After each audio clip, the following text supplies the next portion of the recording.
Bonjour, dans cette vidéo, nous allons voir comment utiliser la géolocalisation dans l'application hybride que nous avons conçue grâce à la bibliothèque Material Design dans les vidéos précédentes. À travers cette fonctionnalité qui est native, nous allons 1. Récupérer les coordonnées de notre position GPS, 2. Placer un indicateur de position sur une carte Google Maps et visualiser tout le résultat dans une fenêtre de type In-App Browser. Tout d'abord, il faut savoir que les fonctionnalités natives sont accessibles via les plugins Cordova qui sont disponibles en ligne sur le site cordova.apache.org/plugin.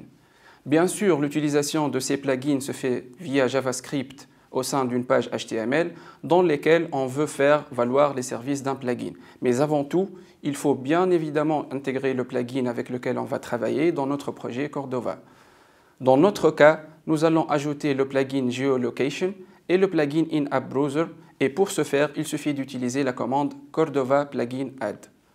Cette commande va bien évidemment ajouter les services de géolocalisation dans notre projet qu'on devrait exploiter via JavaScript, mais elle va aussi ajouter les permissions nécessaires à l'exécution de ce plugin.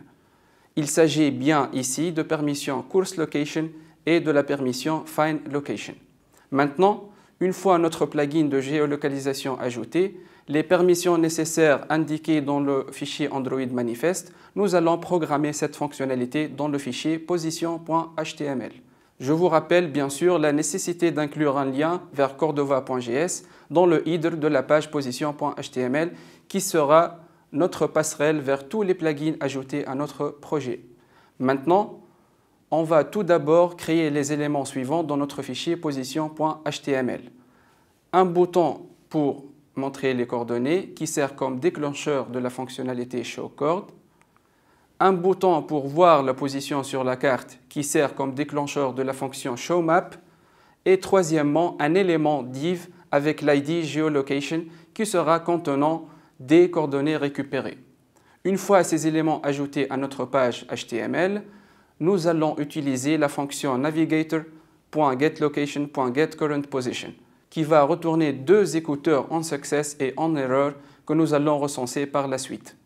Nous allons donc lier cette fonction géolocalisation avec le déclencheur ShowCord placé dans la propriété en clic du bouton nommé Montrer les coordonnées.